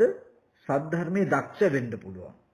ඉස්සෙල්ලාම සද්ධර්මයේ අහන්න ලැබෙනවා. සද්ධර්මයේ අහන්න ලැබෙනවා කියලා කියන්නේ මොකක්ද? මේ ලෝකේ බුද්ධ ආදී ආර්යයන් වහන්සේලා පහළ වුණත් නැතත් හැමදාම ලෝකේ පැවතුණු පවතින ඇත්ත. ඒ බුද්ධ ආදී ආර්යයන් වහන්සේලා උගන්වනවා කියලා දෙනවා රූපය කියලා කියනකොට රූපස්කන්ධය කියන්නේ රූප කියන ගත්තාම රූපස්කන්ධය. ස්කන්ධ කියලා කියන්නේ ගොඩක්. ස්කන්ධ කියන්නේ රාශියක්. ස්කන්ධ කියන්නේ සමූහාර්ථයෙන්. පස්කන්ධ, ගිනි කන්ද, වැලි කන්ද කියලා ස්කන්ධ කියන කතා කරන තැනක සමූහාර්ථයකින්, රාශියාර්ථයකින්, පුංජාර්ථයකින් එතකොට සමූහයක්, රාශියක්, ගොඩක් කියන අර්ථයකින් කියනවා ස්කන්ධ කියලා. එතන රූපස්කන්ධ රූප ගොඩක්, රූප රාශියක්, රූප සමූහයක් කියන අර්ථය උගන්වනවා අපිට. මොනවද රූප ගොඩ, රූප රාශිය, රූප සමූහය? අතීත අනාගත පච්චුප්පන්න අජ්ජත් බහිද්ද ඕලාරික සුකුම හීන ප්‍රණීත දුර ළඟ කියලා මේ රූපය කියලා යමක් ලෝකයේ තියෙයි නම් ඒ රූපේ නියෝජනය කරන්න පුළුවන් ශේෂ්ත්‍රයක් තියෙනවා. ඒ ශේෂ්ත්‍රය විසිරලා තියෙනවා 11 ආකාරයකට. අතීතයේ වේවා, දැන් වේවා, අනාගතයේ වේවා යම්ම කෙනෙක් රූපයක් ඇසුරු කළා නම් ඇසුරු කරන්නේ මෙන්න මේ 11 පොළ හරහායි. ඔය 11 පොළක විසිරලා පැතිරලා තියෙන රූපය එයින් ඔබට යන්නේ යම්ම රූප ටිකක් තියෙන හැම රූපයක්ම කැටි කළා මේ 11 පොළක 11 තැනක විසිරලා තියෙන හැම රූපයක්ම කැටි කළා අරගෙන කියනවා රූපස්කන්ධය කියලා. රූපස්කන්ධ කියලා කියන්නේ රූප රාශියක්, රූප ගොඩක්. අතීතයේදී අපි අසුරු කළ යම්තාක් රූප තිබුණා නම් ඒ හැම රූපත් වර්තමානයේදී හම්බ වෙන හැම රූපයක්මත් අනාගතයේදී හම්බ වෙන හැම රූපයක්මත් කියලා තුන් කාලයකට තියෙනවා. ඊට පස්සේ ওই තුන් කාලය ඇතුළ ආපහු මෙහෙම බෙදෙනවා. අතීතයේ ඇසුරු වෙච්ච ආධ්‍යාත්මික බාහිර ඖදාරික සුකුම, ඖදාරික කියලා කියන්නේ රළු, සුකුම කියන්නේ සිව්, හීන ප්‍රනීත. අපි ඉස්සෙල්ලා මේ 11 පොලේ අර්ථය පොඩ්ඩක් ලියා ගමුකෝ. අතීතය කියන්නේ අතීතය ඇසුරු කළ යම්තාක් හටගෙන නිරුද්ධ වුණා වූ, ඉපිද නැති වුණා වූ, අතීතය අනුව ගියා වූ, අතීත අංශයට ගියා වූ සිහි කිරීම පමණක් කළ හැකි රූප තියෙනං ඒ රූප වලට කියනවා අතීත රූප කියලා. තාම නොපෙමිනි, පහළ නොවූ, නොහටගත්තා වූ, අනාගත වූ, අනාගත අංශය අනුව ගියා වූ මතුවේ කරන්න හදන රූපයක් ගැන අපි හිතයි නම් ප්‍රාර්ථනා කරයි නම් කතා කරයි නම් එබඳු රූප තාම නූපන්නා වූ නොහටගත්තා වූ රූපයක බලාපොරොත්තුවක් වන රූපතියේ නම් එබඳු රූප අනාගතයි. වර්තමානයක දැන් උපන්න හටගත්ත පවතින ඇසුරු කරන රූප තියෙන මේ රූපොට කියන පච්චුප්පන්න රූප වර්තමාන. ඖදාරික කියලා කියන්නේ රළුයි. ඖදාරික කියලා කියන්නේ රළු කියන එක. ඒ කියන්නේ ඇහැ කන දිව නාසය ශරීරය රූප ශබ්ද ගන්ධ රස පොට්ටබ්බ කියලා මේ පංචායතන මේව ගත්තම රළු රූප. ඊගාවට ධම්මායතනේ පරියාපන්න රූපතියේ ඉත්තේන්ද්‍රි රූපේ පුරුෂේන්ද්‍ර රූපේ ජීවිතේන්ද්‍රි රූපේ කාය විඤ්ඤාප්ති රූපේ වාක් විඤ්ඤාප්ති රූප කියලා සියුම් රූප සුකුම රූප ටිකක් තියෙයි. අපි උපාදාය රූප උපාදායන්ගේ අරවත් උපාදාය තමයි. උපාදාය මහ බුද්ධ නමුත් ඒ උපාදාය රූප වල සුකුම රූපයක් තියෙයි. ධම්මායතනේ පරියාපන්න සුකුම කියලා කියන්නේ ඒකේ අවබෝධය හරිම දුෂ්කරයි අපහසුයි ඊ타ත්ම සිව්. චේතනා මාත්‍රයකින් වෙනස් වෙන මට්ටමේ රූප. ඒක ධම්මායතනේ පරියාපන්න රූප කියලා කියන්නේ සිතුවිලි මාත්‍රයකින් උපදින සිතුවිලි මාත්‍රයකින් වෙනස් කරන්න පුළුවන් වන විදිහේ දකින්න කිසි වෙලාවක අල්ලන්න බැරි සියුම් රූප තියෙයි. අපි නිකමට ගත්ත තීනෙන් පෙනෙන රූප වගේ එතකොට මේ රූප වලට කියනවා සියුම් රූප කියලා. කෙටියෙන් ගත්තාම ඉන්ද්‍රිය රූපය පුරුෂේන්ද්‍රිය රූපය එතකොට රූප ජීවිතේන්ද්‍රිය කාය විඤ්ඤාප්ති රූපේ වාග් විඤ්ඤාප්ති රූපේ එතකොට අවකාශ ධාතු රූපස ලහුතා මුදිතා කම්මඤ්ඤතා කියලා පෙන්වන සියුම් රූප ටිකක් තියෙයි. අන්න ඒ ටික දකින්න සියුම් රූප කියලා. මෙන්න මේ වගේ සියුම් රූප ඖදාරික සියුම්.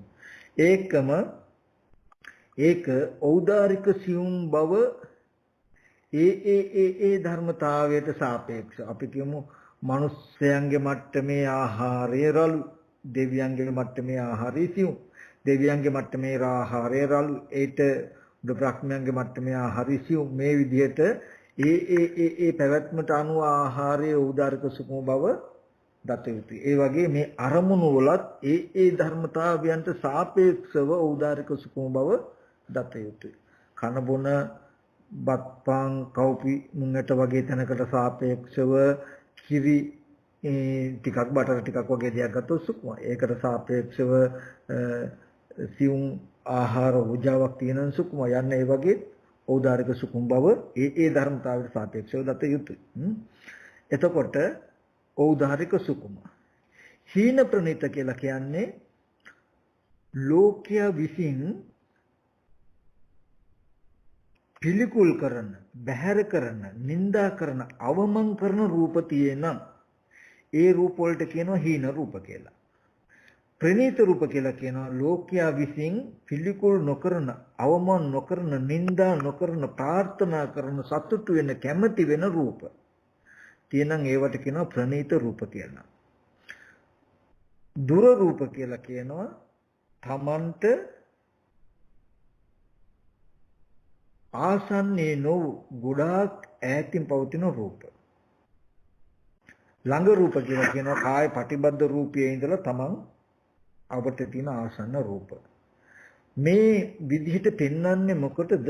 යම් කෙනෙකුට රූප කියලා යමක් තියෙනම් ඇසුරු වෙන්නේ මෙන්න මේ පරාසය තුල. ඔය විදිහට පෙන්නලා මේ 11 පොලක හැම තැනකම තිබුණු රූප තිබුණනම් තිබුණේ තියෙනවනම් තියෙන්නේ චත්තාරෝච මහා භූතා චතුර්ණංච මහා භූතානං උපාදාය රූපං. පඨවි ආපෝ තේජෝ වායෝ කියන සතර මහා ධාතු සහ සතර මහා ධාතු නිසා පවත්නා උපාදාය රූපයි කියලා බුදුරජාණන් වහන්සේ විග්‍රහ වාක්‍යයකින් රූපය පෙන්නනවා. මේ 11 පොළම ආවරණය වෙන්නේ 11 පොළ හොඳට විස්තර කළා. මේ 11 පොළ කියන තැනකින් ආවරණය වුණාම මේ 11 පොළේදී පොළ 11 තැන විසිරලා තියෙන පැතිරලා තියෙන සියලුම රූප ටික කෙටි කළා කැටි කළා අරගෙන රූපස්කන්ධයයි කියලා කිව්වා. රූපස්කන්ධය කියලා කියන්නේ රූප ගොඩක්, රූප රාශියක්, රූප සමූහයක්. ඒ කියන්නේ මේ සියලුම තැන් වල තියෙන රූප වල අර්ථය එකතු කළා. ඒ හැම රූප ටිකම එකට එකතු කළා, කෙටි කළා, කැටි කළා මිටියකට බැඳලා රූපය කියන එකට අර්ථයක් දෙන ඔය ඔක්කොම රූප සතර මහා ධාතු හා උපාදාය රූපයි කියලා. ඔන්න දැන් මේකෙන් කියන්නේ අපි හිතාගෙන හිටියේ මිනිස්යන්ගේ රූප තියෙනවා, දෙවියන්ගේ රූප තියෙනවා, බ්‍රහ්මයන්ගේ රූපය තියෙනවා, නිර්සත්තුන්ගේ රූප තියෙනවා, දෙමව්පියන්ගේ රූප, සහෝදරයන්ගේ රූප, නැත්නම් යාළු මිත්‍රයන්ගේ රූප, තිරසංගත සත්තුන්ගේ රූප කියලා මේ වගේ අපි අතීත අනාගත දෙකේ අපි අසුරු කරන්නේ රූපවල පුද්ගල සංඥාවේ ආත්ම සංඥාවේ. නමුත් බුදුරජාණන් වහන්සේ මේ යථාභූත ස්වභාවයේ ස්කන්ධ අර්ථය, රාශි අර්ථය, සමූහ අර්ථය අර්ථ ගන්වලා ඒ ස්කන්ධ ඒ තැන් වල තියෙන ඔක්කොම ටික කෙටි කළා කැටි කළා පෙන්නනවා චත්තාරෝච මහ භූතා චතුනංච මහ භූතං උපාදාය රූප. සතර මහා ධාතුයි සහ උපාදාය රූපයි කියලා. ඊට පස්සේ දැන් මේ කාටද මේ ටික ලැබෙන්නේ? බුද්ධ ආදී ආර්යයන් වහන්සේලා දකින්න ගිය සත්පුරුෂයන් දකින්න ගිය කෙනාට දැන් ওই විදිහට දැන් අහන්න ලැබෙනවා. ඉස්සෙල්ලා අසෘතවත්. එයා ගියා ආර්යයන් දකින්න, සත්පුරුෂය දකින්න ගියා. දකින්න කියන ඇසුරට ගියා. හම්බ වෙන්න ගියා, සම්බන්ධ වෙන්න ගියා. පෛරුපාසනය කරන්න ගියා. ගියාම සද්ධර්මය අහන්න ලැබෙනවා කියලා කියන්නේ රූපය කියන එක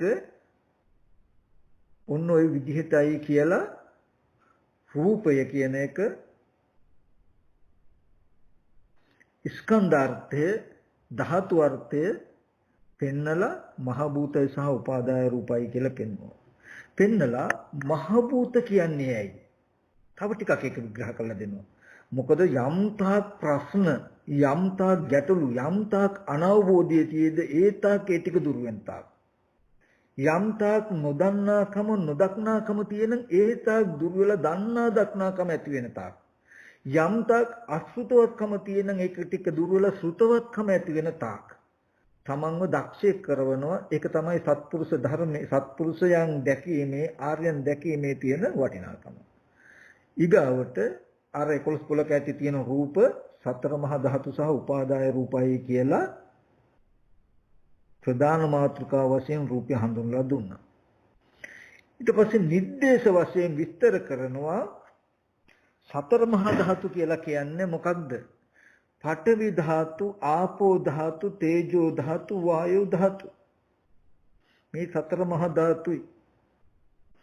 උපාදාය රූපය කියලා කියන්නේ මහ භූතයන් නිසා, මහ භූතයන් ඇසුරු කරගෙන මහ භූතයන්ගෙන් වෙන් නොවි පවතින, මහ භූතයන් නිසාම පවතින රූප ටිකට කියන උපාදාය රූප කියලා. උපාදාය කියන්නේ ඇසුරු කරගෙන පවතින රූපයි කියලා නිर्देश වශයෙන් පෙන්නනවා. ඊට පස්සේ ඒක තව පැත්තකට අරගෙන ගිහිල්ලා පටිනිर्देश වශයෙන් වඩාත් විස්තර කිරීම වශයෙන් පඨවි කියලා කියන්නේ තද රළු කාර්කස ස්වභාවයක් තියෙන ආධ්‍යාත්මික බාහිරව කෙනා ඉන්න වටපිටාවට සමාන කළා. යාචිකාච අජ්ජත්තිකාච පඨවි ධාතු බාහිරාච පඨවි ධාතු පඨවි ධාතු රේවේස. ආධ්‍යාත්මික පඨවි ධාතුව බාහිර පඨවි ධාතුව තියෙන මේ දෙක සමාන කළා පෙන්නන හොඳට. පඨවි ධාතුවේ පඨවි සංඥාව ඇති කරගත්තට පඨවිය පිරිසිඳ දකින්න නැතිකම හින්දා මම ආයනය කරන්න පුළුවන්. මම කියලා හිතන්න පුළුවන්. හින්දා පඨවිය පිරිසිඳ දකින්න විදිහට උගන්වනවා. කොහොමද ඊට පස්සේ බුදුරජාණන් වහන්සේ පෙන්නනවා පඨවිය කියලා කියන්නේ තද රළු කාර්කස ස්වභාවය. යමක් දරාගෙන ඉන්න පුළුවන් කමේ කෘත්‍යයක් කරන තද රළු කාර්කස ස්වභාවයට පඨවි කියලා කියනවා. ස්වභාවය. ඔකට අපි පඨවි කියනකොට සමහර විටක පාලි භාෂාවක භාෂාවෙන් පෙන්වන මේ ධර්මයේ අර්ථය අපිට ඒ විදිහට ඇඟට දැනෙන්නේ නැති වෙන්න පුළුවන්. නමුත් මේ අර්ථයට 100%ක්ම සමාන කරන්න බැරි වුණාට අපේ භාෂාවෙන් කතා කළොත් අපි පොළොව කියලා කිව්වොත් පස් කියලා කිව්වොත් ඇත්තටම පස් කියන අර්ථයට වඩා පඨවි කියලා කියන තවත් ඒ අර්ථයම ගොඩාක් ගැඹුරට අරගෙන ගිය යථාර්ථයක්. නමුත් අපි ගත්තොත් පස්දිය ගිනිසුලන් කියන තැනක ඒ වගේ මේ අපිට නිකන් පස්දිය ගිනිසුලන් කියන තැන ගත්තාම කිසි වෙලාවක සත්‍ය පුද්ගලයෙක් කියලා හිතෙන්නේ නැහැ. ඒ වගේම ආත්මයක් කියලා හිතෙන්නේ නැහැ. ඒ වගේම ආත්මයට හිත කෙනෙක් හිත දෙයක් කියලා හිතෙන්නේත් නැහැ. ආත්ම වද්දයක් කියලා හිතෙන්නේත් නැහැ. ආත්මය එහි ඇතුලේ තියෙනවා කියලා හිතෙන්නේත් නැහැ අපිට පස් ටිකක් ගත්තොත්. ජලය කියලා අපි ගත්තොත්, ගින්න කියලා ගත්තොත්, වාතය කියලා ගත්තොත් අපිට කිසි වෙලාවක ඒක ආත්මයක් හෝ ආත්මයට හිත දෙයක් නෙමෙයි ඒක ස්වභාව ධමයක් කියන එකම හිතෙනවා මිසක අපිට බලෙන්වත් හිතට පොවන්නවත් බෑ. ඒ වගේ අපිට ඔහොම දැනෙන අර්ථයෙන්මයි පාලියෙන් පටිවි කියනකොට තියෙන අවබෝධය දැනෙන අවබෝධය. එතකොට අතීත අනාගත වර්තමාන කියන 11 පොළේම තිබුණේ සතර මහා ධාතුය කියනකොට පඨවි ආපෝ තේජෝ වායෝ කියනකොට පස්දිය ගිනි සුලං කියන හතරයි ඒ හතර නිසාම පවතින ලක්ෂණ ටික ලක්ෂණවත් වූ ඒ බඳු මහ භූතයන්ගේම ලක්ෂණ ගති ටිකක කුයි තිබුණේ කියලා කිව්වා වගේ නිකන් මම ඒ ටික මතක් කළේ අපිට පඨවි ආපෝ තේජෝ වායෝ කියනකොට සමහර විටක හිතට අර්ථය හැඟෙන්නේ නැත්තම් නගා ගන්නට බැයි නම් නගා ගන්නට අපහසුයි නම් ඒ වගේ වෙලාවකදී අපි සිංහලෙන් ඒ වචනය සමාන කළා සමර්ෂණය කළොත් පස්දිය ගිනි සුලං හතරයි කියලා කිව්වා වගේ පස්දිය ගිනි සුලං කියන හතර කිව්වොත් කිසි වෙලාවක අපිට හිතෙන්නේ නැහැ ඒක ආත්මවත් විදිහට හෝ ආත්මයට හිත විදිහට හෝ ආත්මවත් එකක් හෝ එහි ආත්මයක් තියෙනවා කියලා ඒක ස්වභාව ධර්මයක්මයි කියලා හිතනවා වගේ මේ 11 පොලක තිබුණු රූපයම පස්දිය ගිනි සුලං හතරයි කියලා පෙන්වුවා වගේ අර්ථයකින් තමයි පෙන්වුවා වගේ නෙමෙයි ඒ බඳුම අර්ථයක් තමයි අපිට සිංහලෙන් ওই විදිහට හැංගෙනකොට පාලිය බුදුරජාණන් වහන්සේ පාලියෙන් දේශනා කරනකොට ඉස්සර ඒ කාලේ ආයත ওই විදිහටයි දැනුනේ. පඨවි කියන එකේ අර්ථය තව පස් කියලා අපි කතා කරන දෙයිනුත් ඔබට විහිදිලා ගිය ලොකු අර්ථයක් ගෙනත් දෙනවා. අපි පස් කියන තැනක වචනය බොහොම ගන්න අර්ථය දල වැඩි, රළු වැඩි. ඒකත් එක්ක ඇතුළත්ව ඒනුත් ඔබට ගිය තද කාර්කස රළු ලක්ෂණය දක්වාම අරගෙන යනවා. අපිට පඨවි කිව්වහම නිකන් පස් පිටක් කළුගල් කැටයක් මතක් වෙන එක නෙවෙන්නේ. ඇත්තටම ඒක තමයි. නමුත් ඒක නෙමෙයි ඕනම තැනක තද ස්වභාවය කියන තැන දක්වාම අරගෙන යනවා මේ පඨවි කියන එක. ඔන්න ওই විදිහට පඨවිය කියන එක පෙන්නලා ආපෝව කියලා කියන්නේ ගලන වැగిරෙන බැඳෙන ස්වභාවයයි කියලා පෙන්වනවා. තේජව කියලා කියන්නේ දවන, තවන, දිරවන, පැසවන ස්වභාවයයි කියලා පෙන්වනවා. වායුව කියලා කියන්නේ හමන, පිඹෙන, හැකිලෙන ස්වභාවයයි කියලා මේ ධාතු හතරත් හොඳට පෙන්වනවා. පෙන්නලා මේ ධාතු හතර ඇසුරු කරගෙන පවතින රූප උපාදාය රූප කියලා කියන්නේ උපාදාය කියලා කියන්නේ ඇසුරු කරගෙන පවතින නිසා පවතිනවා. ඔකට මම උලන්ට ඉස්සර කියලා තියෙන උගන්ලා තියෙනවා අපි දිට්ඨියක චිත්‍රයක් ඇඳුවොත් චිත්‍රය කියලා කියන්නේ උපාදාය රූපයක්. උපාදාය කියලා කියන්නේ ඇසුරු කරගෙන පවතිනවා. බිත්තිය ඇසුරු කරගෙන පවතිනවා. එතකොට චිත්‍රයට කිසි වෙලාවක බිත්තිය නැතුව ඉන්න බෑ. හැබැයි බිත්තියට පුළුවන් චිත්‍රය නැතුව ඉන්න. ඒ වගේ මේ උපාදාය රූපය කියන එකට කිසි වෙලාවක මහ භූත ටික නැතුව ඉන්න බෑ. මහ භූතයන්ගේම උපාදාය රූප. ඒ කියන්නේ මේ විත්තියේම චිත්‍රය ඇඳපු කෙනාටවත් අයිති වෙන්නේ නැහැ. චිත්‍රයේ විත්තියේ චිත්‍රය යන ගණයට යනවා. විත්තිය ඇසුරු කරගෙන පවතින. මොකද විත්තිය නැත්තම් චිත්‍රයේ තියෙන්නේ. චිත්‍රයක උපදින්න හා පවතින්න උදව් වෙලා තියෙනවා චිත්‍රය. ඒ නිසා විත්තියේ ඇඳි චිත්‍රයක් වගේ. විත්තිය ඇසුරු කරගෙන පවතිනවා. හැබැයි චිත්‍ර කියන්නේ විත්තිය නෙමෙයි. විත්තිය කියන්නේ චිත්‍ර නෙවෙයි. දෙකක් වුණාට වෙන්ව පවතින්නේ නැහැ. වෙන්ව පවතින කියන්නේ චිත්‍රයට පවතින්න බෑ විත්තිය නැතුව වගේ. උපාදාය රූප කියලා කියනකොට ඇහැට පෙනෙන රූප, කනට ඇහෙන ශබ්ද, නාසයට දැනෙන ගන්ධ, ඒ වගේම දිවට ගැනෙන රස, ඒ වගේම බාහිර පොට්ටබ්බ කියන ටික. මෙන්න මේවා සමාවෙත් පොට්ටබ්බනේ කය කියන ටික පොට්ටබ්බේ අතහැරලා කය කියන ටික. මෙන්න මේ ටික මේ රූප නමයම උපාදාය ඖදාරිකයි. උපාදාය රූප රළු. උපාදායයි හැබැයි ඖදාරිකයි. ඊට පස්සේ හොඳට පෙන්නනවා අපි නිකමට කිව්වොත් ඔන්න දැන් ඒ ටික පෙන්නවා මහ භූතයන්ගේම උපාදාය කිව්වහම ඒ රූපවල අයිතිය තියෙන මහ භූත ටිකට. මම ඕගලන්ට පෙන්න තව කාරණාවක් මතක් කළොත් ලොකු ජල තටහකයකට ළඟ තියෙන ගහක ඡායාවක් වැටලා තිබුණා. අපි කියමු බේසමක් ගන්න අපි. බේසමක් අරගෙන එළියෙන් තිබුත් ගහක් ගාවින් තිබුණොත් ගහේ ඡායාව වැටේ වතුරට. දැන් මේ ඡායා රූපය වතුරේ පතිත වෙලා තියෙයි. වතුර උපාදාය කරගෙන ඡායාව පවතිනවා. දැන් ඇහැට පේනවා. ඇහැට පෙන්න රූපේ උපාදාය රූපයක්. ඇහැට දැන් වර්ණ සතහන නැත්තම් මේ ඡායාව පෙනෙනවා. හැබැයි කිසි වෙලාවක මේ පෙනෙන දේ වතුර ටික නැති වුණොත් උතන පවතින්නේ නැහැ. වතුර ටික තියෙනකම්ම වතුර උපාදාය කරගෙන වැසුරු කරගෙන පවතිනවා. මේ උපාදාරු හැම මේ පෙන්නන නිදසුන හැම තැනකටම ආදේශ කරන්න එක හා සමානමයි. අපිට නොපෙනුනාට අර්ථය එකමයි.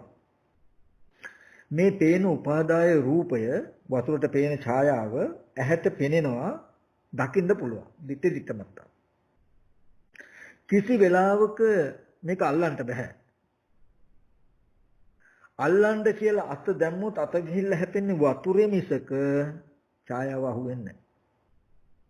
කිසි වෙලාවක වතුර ටික එතන තියෙද්දි ඡායාව විතරක් උස්සලා ගන්න පුළුවන්ද ළඟට?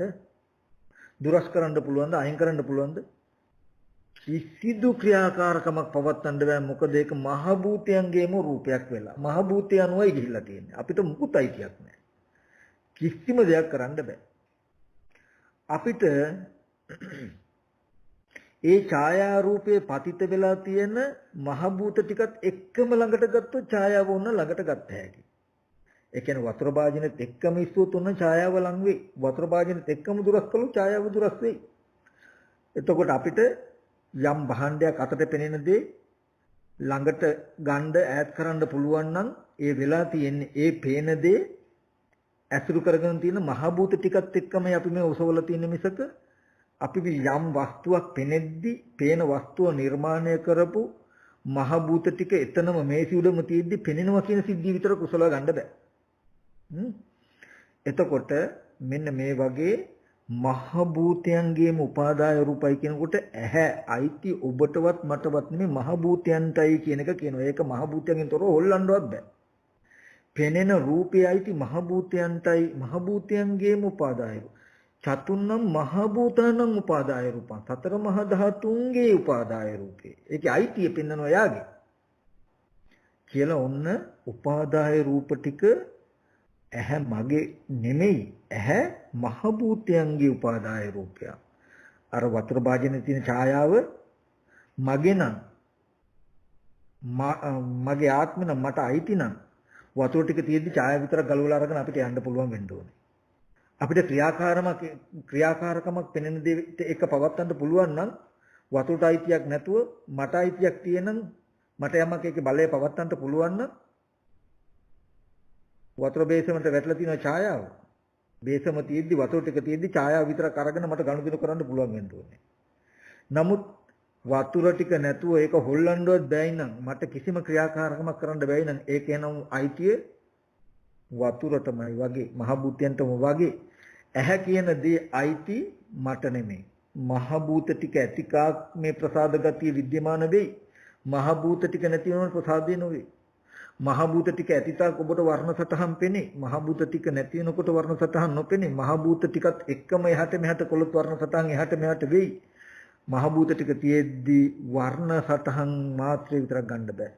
විත්‍රයේ චිත්‍රයේ ඇඳේ අපි ඇඳට චිත්‍රය අපිට අයිති නෑ. විත්‍යයේ තියෙද්දි චිත්‍රය ගලවලා අපිට ගන්න බෑ අපිට. අපිට ඕන වෙලාවට චිත්‍රය දුකස් කරන්න චිත්‍රය අයින් කරන්න බෑ. ඕන විත්‍යයත් එක්කම අරගෙන කඩලා විත්‍යයෙන් පිටින්ම අරගෙන ළඟට ගන්න පුළුවන් චිත්‍රය ළඟට ඒ දුරස් කරන්න පුළුවන් චිත්‍රය දුරස් වෙයි මිසක විත්‍ය තියෙද්දි දැන් චිත්‍රය අයින් කරන්න බෑ. ඕන චිත්‍රය අපව මකලා දාන්න පුළුවන්. නමුත් කිසි වෙලාවක අරගෙන පරිහරණය කරනවා කියන්න බෑ. ඒ වගේ මහ භූතයන්ගේම උපාදාය රූපයි කියලා හොඳට උගන්වනවා. එතකොට ඇහැ රූප කන ශබ්ද කියලා කියන්නේ පස්දිය ගිනිසුලන් කියලා මම ඕගලන්ට අර්ථ ගැන්වෙන විදිහට කියන්නම්. නමුත් ඒක ඔබට ගිය වචනයක් හැටියට දකින්න පටවියාපෝතීජු කියනකොට පස්දිය ගිනිසුලන් හතර හා බැඳුණු ඒ ධර්මතා හතරට අයිති රූපයි කියන අදහසින් තමයි මේ ඇහැ උපාදායයි මහ භූතයන්ගේ උපාදාය. කියන්නේ පස්දිය ගිනිසුලන් හතරේ උපාදාය රූපය. බැඳුණු රූපය. රූපය කියන්නේ පස්දිය ගිනිසුලන් හතරේ බැඳුණු රූපය. කන කියන්නේ පස්දිය ගිනිසුලන් හතරේ බැඳුණු රූපය. කියන තැනකින් අර්ථ අරගෙන කෙනෙකුට තේරුනොත් කිසි වෙලාවක පස්දිය ගිනිසුලන් හතර තමන් හෝ ආත්මයක් නෙමෙයි නම් ඒහා බැඳුණු ඒ නිසා පවතින ඒ නිසා උපදින රූපයක් ආත්මයක් වෙන්නේ නැහැ කියන නුවණ එයාට තියෙයි. එතකොට මෙන්න මේ විදිහට රූපස්කන්ධය කියන්නේ මොකද්ද කිව්වා 11 පොලක පෙන්නවා 11 පොලක තියෙන ඒ කැටි කළ රූපස්කන්ධය කියන ටික තමයි රූපස්කන්ධය කියන ටික තමයි ඒ ටිකේ අර්ථය සතර මහා ධාතු සහ උපාදාය රූපයි කියලා. සතර මහා ධාතු කිව්වේ මොකද්ද? පඨව්‍යාපෝ තේජෝ වායෝ. පඨව්‍යාපෝ තේජෝ වායෝ කියන්නේ මොකද්ද කියලා ඒකෙත් ගුණාත්මක ලක්ෂණ දක්වාම පෙන්නලා උපාදාය රූපයි කියන්නේ කියලා හොඳට විස්තර කළා. ඔන්න ඔය ටික විස්තර කළා ඊට පස්සේ ඒකේ තවත් පෙන්නවා ඖදාරික සුකුම කියලා. සුකුම කියලා කියන්නේ ඉත්තේන්ද්‍රිය පුරුෂේන්ද්‍රිය ජීවිතේන්ද්‍රිය කියන රූප. අපි නිකමට ගත්තොත් ඕගලන්ට මම මතක් කළොත් ඕගලන්ගේ මේ ශරීරේ අපේ ඇඟිලි නමන්න දිගහරින්න පුළුවන්, අතපය හකුලවන්න දිගහරින්න පුළුවන්. ඔකට කියනවා කාය කම්මඤ්ඤතා කියලා. කාය කම්මඤ්ඤතාවය. මේ කායේ හකුලවන්න දිගහරින්න පුළුවන් කාය කම්මඤ්ඤතාවයේ තියෙන්නේ හිත තියෙනකම් විතරයි. හිත තියෙන්නේ හැබැයි හිත නිසා සිතේ තියෙන සිතුවිලි නිසා කයින් ප්‍රකට වෙන ගතියක්. බැරි වෙලා විඥානේ නිරුද්ධ වුණොත් මේක දර කෝට්ටක් වගේ දර දඬු වෙනවා. ඒකට බලන්න මේ අතපය හකුලවන්න දිගහරින්න පුළුවන් කියන හකුලවන්න දිගහරින්න පුළුවන් මොකද රූපයක්. අතපය ඇඟ ශරීරය. හැබැයි ඒ එබඳු රූපේ මෙබඳු රූපයක් උනේ හිත නිසා. ඒකයි ධම්මායතනේ පරියාපන්න රූප. ඒකේ ධම්මායතනේ සිත නැති වුණොත් සිතුවිලි නැති වුණොත් මේ ගතිය නැති වෙනවා. එතකොට මේ රූප ස්වභාවය හිත ඇතිකම හිත නැතිකම නුවණින් දැක යුතුයි මිසක කෙලින්ම රූපයක් හැටියට පේන්නේ නැහැ. නුවණින් දකින්න වෙන්නේ. ඒ හින්දා ඉබඳු රූප වලට සුකුමයි කියනවා. ඊට පස්සේ දැන් මුදිතා රූපේ. අපි ශරීරය අත ගන්නකොට හරි සිනිඳුයි මුදුයි. බුදු මොලොක්කමක් තියෙන. විඥානේ නිරුද්ධ වුණු රළු ගල් ගෙඩියක් වගේ කරකස වෙනවා. උඩ හිත නිසා මේ මට සිලුටුකම තියෙනවා. අන්න ඒ වගේ අර්ථයකින් තමයි මේ සියුම් රූප ටික තියෙන්නේ. මෙන්න මේ හිතේ පවතින ගති ටික නිසා රූපේ හිත නිසා රූපේ යම් යම් වෙනස්කම් කරලා තියෙනවා.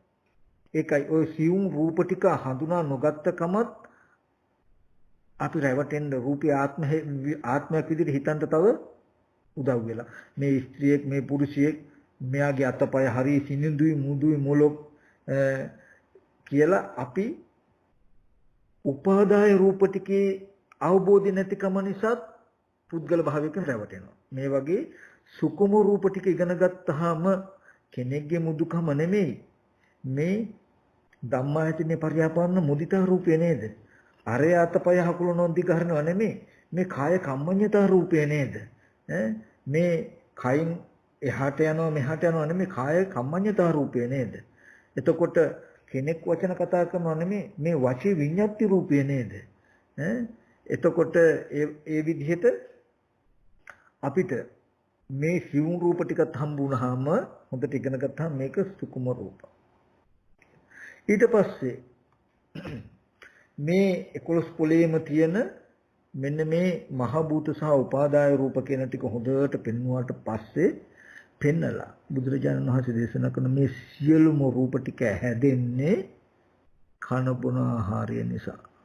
දැන් හරි රූපය කෙනෙක් නෙවෙයි සතර මහා පස් දිය කිනුසුලන් හතර තමයි. ඒ නිසා අසුරු කරගෙන පවතින රූප ටික ඇහැ කන දිවනාසය ශරීරය හරි ඒකත් මගෙන මේකත් ඇති සතර මහා දසුරු තමයි. හැබැයි මේ බඳු රූපයේ හැදුවේ ආත්මිකින් කියලා හිතෙන්න පුළුවන් කෙනෙකුට. ඒ නිසා රූපය හැදිච්ච හේතුවත් අනාත්මයි කියලා පෙන්වනවා බත් පාන් කවපි මුංගට කියලා මෙතන මේ බඳු අනාත්ම හේතුවක් නිසායි මේ බඳු රූපේ හැදුනේ. මේ රූපස්කන්ධය එතකොට මේ රූපේ කියලා හොඳට පෙන්නලා ඊට පස්සේ ඔන්න ඔය කාරණාව හොඳට පැහැදිලි කරනවා. ආර්යයන් වහන්සේලා දැක්කහම දකින්න ගියාම සත්පුරුෂයෝ දැක්කහම දකින්න ගියාම ඔය විදිහට අහන්න ලැබෙනවා. දැන් මෙයා ටික ටික ශ්‍රුතවත් වෙනවා. අශ්‍රුතවත් කතාව නෑ ශ්‍රුතවත් වෙනවා. දැන් අහනවා. ඊට පස්සේ අහලා දැන් මෙයා අහපු දෙයට අනුව හිතනවා. ඒ කියන්නේ සත්පුරුෂ ධර්මයේ දක්ෂයෙක් වෙන්න හදනවා. ආර්ය ධර්මයේ දක්ෂයෙක් වෙන්න හදනවා. ඒ කියන්නේ තද කාර්කස රළු ස්වභාවයේ තියෙන තැනක පටවි ධාතු නම් කෙස්ලොම් නියද සම්මස්නහර කියන මේ කොටස් 20ම පටවි ධාතුටයි තියෙන්නේ. ඒ කියන්නේ ඒක හරියට පස් වලින් හැදුණු කොටස් වගේ නෙමෙයි ඇත්ත ඒක. පස් ටිකකට පස් කිව්වත් කෙස්ලොම් නියද ටිකට මම කිව්වොත් මම පස් ටිකේ තව පැත්තකට පස් කියලා පස් ටිකේ තව පැත්තකට මම කියලා නේද? මම පටවියට පටවිය කිව්වට පටවිය මඤ්ඤණා කරන කෙනෙක් නේද කියලා අර මූලපරියාය සූත්‍රයේ තියෙන්නේ. ලෝකයා පටවිම් පටිතෝ සංජානති. පටවිය කියලා දන්නවා.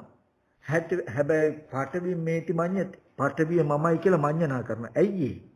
පටවිය මේති මඤ්ඤති. පටවියා මේති මඤ්ඤති. පටවිස්මින් මඤ්ඤති. ඔය මේ කියපු ටිකමයි. රූපේ මම හැටියට රූපේ නිසා මම කියලා ඔය මේ පෙන්නපු විෂයාකාර සක්කාය දිට්ඨිය කියලා ඔය පෙන්නපු සිද්ධිය පෙන්වන්නේ. එයා අන්තිමට පටවිය මමයි කියලා හිතනවා. පටවිය නිසා මම කියලා හිතනවා. මගේ ආත්මය පටවිය කියලා හිතනවා. ඇයි ඒ? පටවිය පිළිබඳ පිරිසිදු නොදැකීමයි කියනවා. පටවිය කියලා කිව්වට පස් කියලා කිව්වට පස් වලට පස් කියලා කිව්වට ඒ පටවියම කෙස්ලොම් නියද සම්මස් කියලා මේ වගේ සිවුම්වත් තියෙන්න පුළුවන් නේද කියන නුවණ යට නැහැ. නුවණ නැහැ. ඒ නිසා ඔන්න මෙයා හොඳට රූපය මේ විදිහට පෙන්වුවට පස්සේ සතර මහා ධාතුව කියන එක ගැන හොඳට හිතන ආධ්‍යාත්මික කොටස් ටිකට සමාන කළා.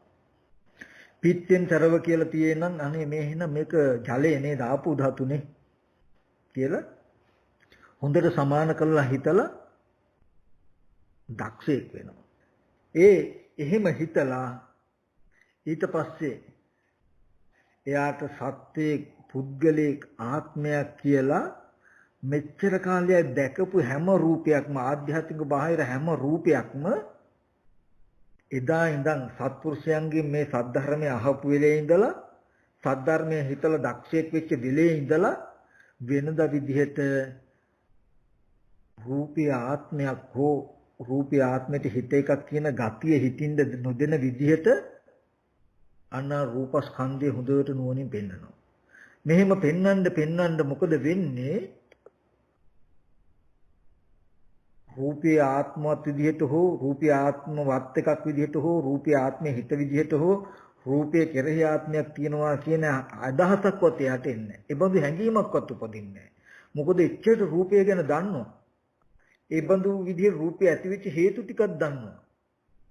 ඒ දන්න නිසා එයා හැම වෙලෙම රූපය කියන්නේ මෙහෙම එකක් නේද තියෙන්නේ කියලා මෙනෙහි කරන්න ආධ්‍යාත්මික බාහිර ඇස් ඉදිරි පිටට රූපයක් හම්බ වුණා මේ රූපෙත් මහ භූත සහ උපාදාය රූපයි නේද? හොඳට අර්ථ දක්වලා තියෙනවා. ඒ ඇහැක් තියෙනවා නම් ඒ කෙනෙක්ගේ හැනෙම එතන තියෙන මහ භූත ටික අසුරු කරගන්න නේද? ඒ රූපයක් තියෙනවා නම් ඒ රූපය පේන රූපය මගේවත් තව කෙනෙක්වත් නෙමෙයි. එතන තියෙන පඨවි ධාතුව මහ භූත ටික අසුරු කරගෙන පවතින රූපයක් නේද? ඒ රූපේ එතන තියෙන ධාතුවට අයිති එකක් නේද? පේන ඡායාව වතුරට අයිති එකක් මිසක මට අයිති එකක් නෙමෙයි. ඒ විදිහට හිතන්න එහෙම හිතනකොට මොකද වෙන්නේ?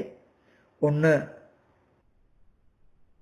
බුද්ධ ආදී ආර්යයන් වහන්සේලා සත්පුරුෂයෝ දැක්කහම සද්ධර්මය අහන්න ලැබුණා. අහන්න ලැබුණාම ශ්‍රුතවත් වුණාම සත්පුරුෂ ධර්මයේ දක්ෂ වුණා. එයා හොඳට ස්කන්ධයන්ගේ දක්ෂයි. ස්කන්ධ කියන අර්ථය ගැන හොඳට දක්ෂයි. ඒ ස්කන්ධයන්ගේ ස්කන්ධ අර්ථයේ දක්ෂ වුණාම එයා ටික ටික හික්මුණා. මොකේද? ලෝකයේ ආත්ම විදිහට බලන රූපයේ තියෙන තැනක ආත්මයක් නෙමෙයි. මෙන්න මේ වගේ ස්කන්ධයක පැවැත්මක් තියෙන හේතු ප්‍රත්‍යය කියන නුවණ ආවා. දැන් ඒ නුවණ නැවත භාවිතා කරනවා යා. ඒ ඉගෙනගත්ත නුවණ භාවිතා කරනකොට සුතවත් ආර්ය ශ්‍රාවකයාට රූපී ආත්මවත් විදිහට හෝ ආත්මයට හිත විදිහට හිතෙන්නේ හිතන්නේත් නැහැ. හිතපු හිතෙන පුරුද්දක් තියෙනම් ඒක ගෙවා ගන්න නිතරම උත්සාහවත් වෙනවා. සත්පුරුෂ ධර්මයේ ආර්ය ධර්මයේ හික්මනවා මෙයා. ටික ටික උත්සාහවත් වෙනවා. අන්න ඒ විදිහට හික්මනකොට වෙන්නේ මොකද්ද ප්‍රතිඵලය?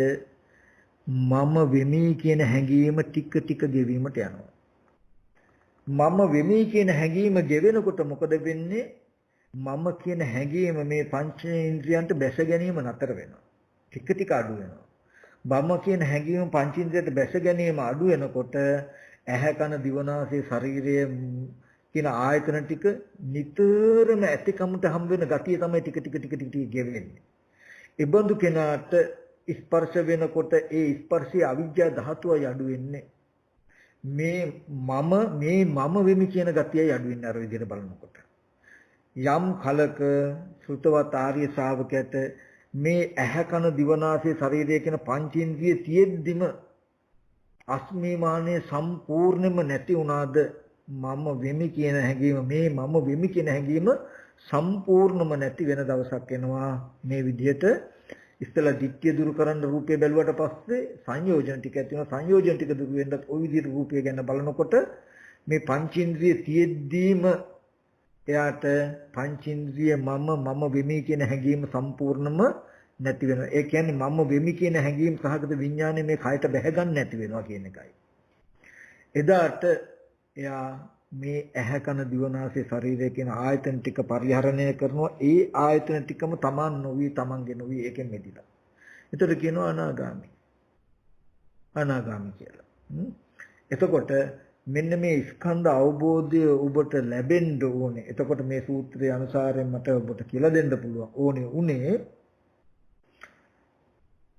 අද ඔබට හිතෙන මේ මමයි කියලා නිකන් නෙමෙයි මේ මමයි කියන තැනකින් දුක් විඳින ජීවත් වෙන ඔබව නිර්මාණය වෙච්ච ආකාරය බුදුරජාණන් වහන්සේ පෙන්වුවේ. සත්පුරුෂ අසුර නැති නිසා සද්ධර්මය අහන්න නොලැබුණු කමින් ආත්ම විදියට හිතලා තණ්හාමාන කියන කෙලස් ටිකක් ඇති කරන්නේ. ඒ කෙලස් ටික මේ ස්කන්ධ ටික බදාගත් එකටයි මේ දුක නැත්නම් මේ විදිහට උනේ කියන කාරණාවත් පෙන්නලා සත්පුරුෂය ඇසුරු කළාම සද්ධර්මය අහන්ත ලැබෙනවා. ආර්යයන් වහන්සේලා ඇසුරු කළාම ආර්ය ධර්මය අහන්ත ලැබෙනවා. ඊට අනුව දක්ෂයෙක් වෙලා ඊට අනුව හික්මුණොත් ඒකේ ප්‍රතිඵලය තමයි මම වෙමි කියන හැඟීම දුරු වෙනවා, ගෙවෙනවා. මම වෙමි කියන හැඟීම ගෙවෙනකොට දුරු වෙනකොට ඒ තෘෂ්ණා දෘෂ්ටි වශයෙන් මේ කය එක්ක විඥානෙ බැඳෙන්නේ. විඥානය මේ කයේ නොබැඳි කයෙන් මිදෙනවා. ඒකට කියන අනුපාදා පරිනිර්වාණය. ඇහැ කන දිව නාසය ශරීරය කියන මේ ආයතන ටික උපාදාන වශයෙන් නොගෙන මිදෙනවා හිත. මේ ඇහැ කන දිව නාසය ශරීරය කියන ආයතන ටිකට බැසගෙන එහි බැඳිලා පවතින එකට කියනවා උපාදානයි කියලා. උපාදාන වුණාම උපාදාන ස්කන්ධ දුක්ඛ උපාදාන ස්කන්ධයේ දුක් විඳින්න වෙනවා. අස්මිමානේ දුරු වුණාම උපාදාන ගතින් හිත කයට බැස ගන්න කමෙන් මිදුනහම අනුපාදා පරිණිරෝධ. උපාදාන වශයෙන් නොගෙන කෙලෙස් පිරිනවීම පිරිනවිලා. එතකොට උපාදාන ස්කන්ධයකින් උපාදාන වෙලා ඇති වෙන සියලු දුක නිදහස් වෙනවා. එතකොට මෙන්න මේ වගේ අදහසක් ගත්තාම මේ අදහස බුදුරජාන් වහන්සේ කාලේ නම් නිවන් දකින්න හොඳටම ප්‍රමාණවත්. ඊට පස්සේ එදා ඉඳලා එයාට ගොඩාක් බණ ඕනේ ගොඩාක් කාරණා ඕනේ කෙටි අවවාදයක් ඇති කෙටි අවවාදෙ පිහිටලා ප්‍රතිපදාව හදා ගන්නවා. ඒ කියන්නේ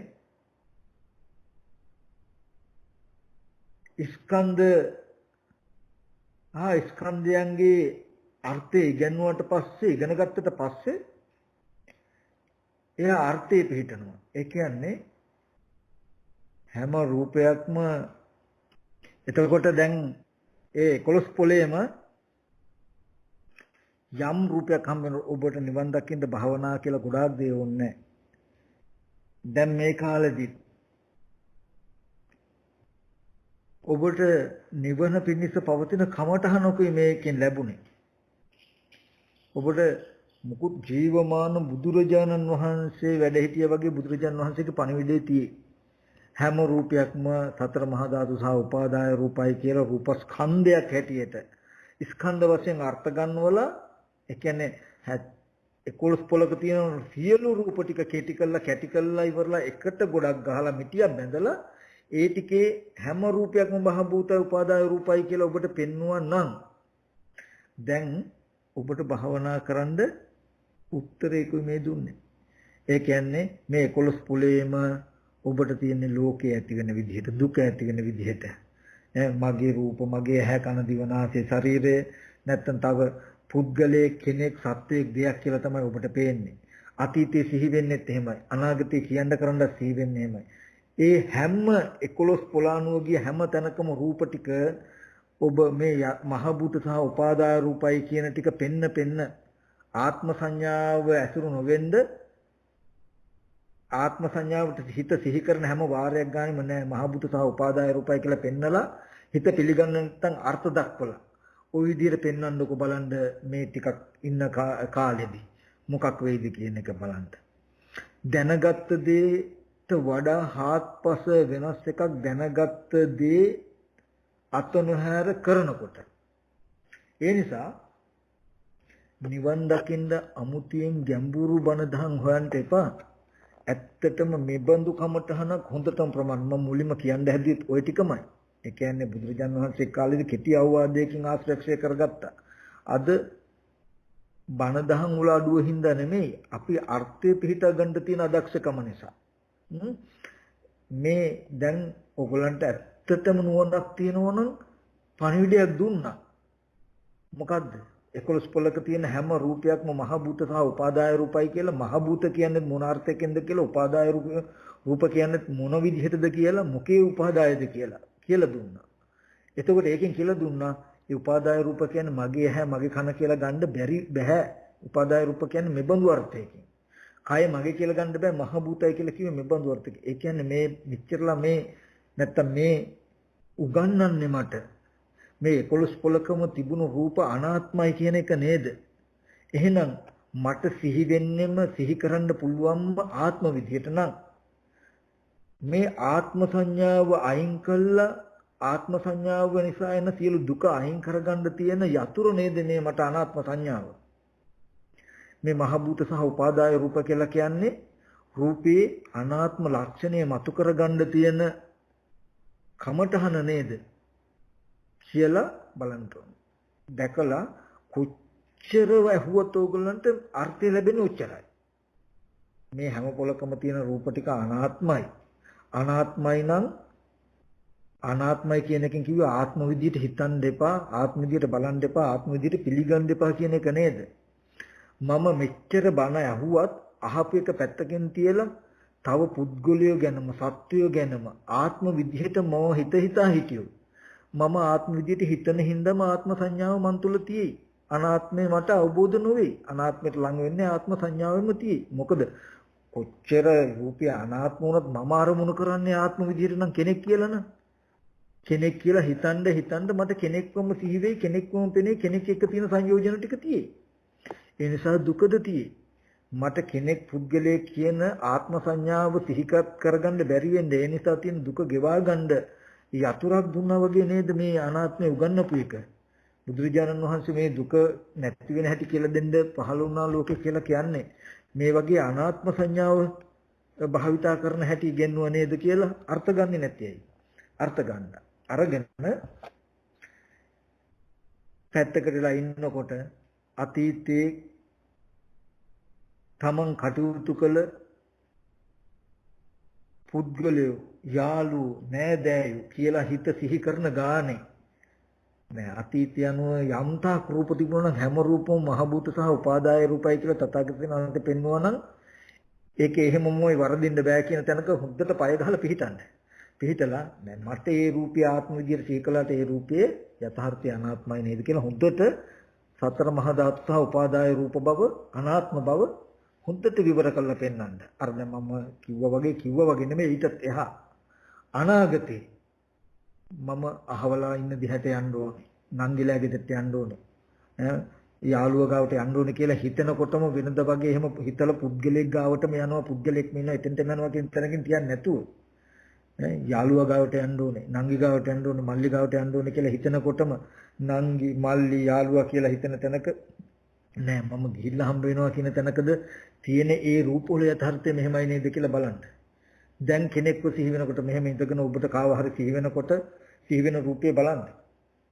ඇහැට පෙනෙනකොට පෙනෙන දේ එක්ක පුද්ගල භාවයෙන් හිතන්න ගනුදෙනු කරන්න ඉස්සෙල්ලා හිතද්දි ගනුදෙනු කරද්දි යටින් නුවණින් මේ රූපේ අනාත්ම ධර්මතාවයක් නේද තියෙන්නේ කියලා නුවණින් බලන්න.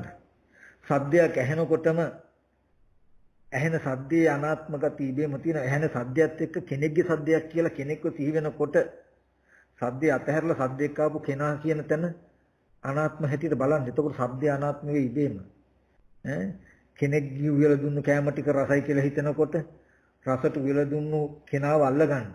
එතන කෙනා කියන ටික අයින් වෙන්න බලන්න. ඇඟට ස්පර්ශ වෙන කෙනෙක්ව ස්පර්ශ වෙනකොට ස්පර්ශයට කෙනෙක්ව අහුවෙච්ච තැන කෙනාව අල්ලගන්න. එතන අනාත්මයි කියලා බලන්න. එතකොට ස්පර්ශය අනාත්ම වෙයි. ඒ විදිහට මේ ස්පර්ශ ආයතන 6ට කුමන හෝ අරමුණක් නිසා පුද්ගලයෙක් සත්වයක හම්බ වෙනවා නම් හම්බ වෙන හැම තැනකම සිහියෙන් ඉඳලා අනාත්ම සංඥාව භාවිතා කරන මහ භූත සහ උපාදාය රූප බව පෙන්වන්න. එහෙම පෙන්න හොඳට සති නිමිත්තෙන් හිත වඩනවා. සති නිමිති තියාගෙන ආනාපාන සතිය වඩනවා. සති නිමිති තියාගෙන මෛත්‍රී භාවනාව හෝ කරනවා.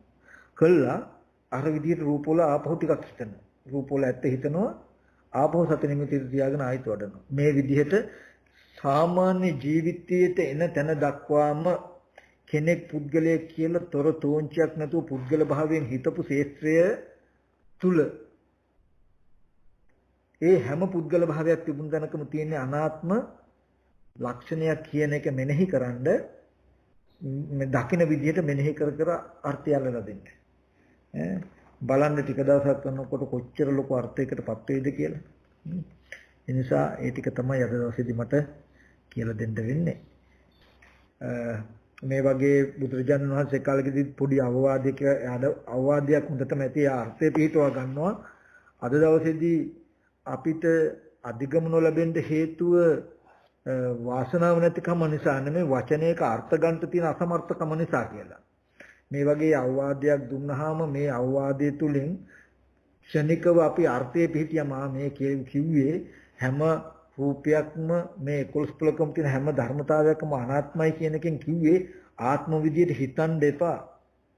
ආත්ම විදියට පිළිගන්න එපා. ඒ හැම ආත්ම විදියට හිතන තාක් පිළිගන්න තාක් ආත්ම සංඥාව දුරු වෙන්නෙත් නැහැ, අනාත්මයට ලං වෙන්නෙත් නැහැ. ආත්ම සංඥාව නිසා එන දුක විඳින්න වෙනව නේද කියන උත්තරය නේද?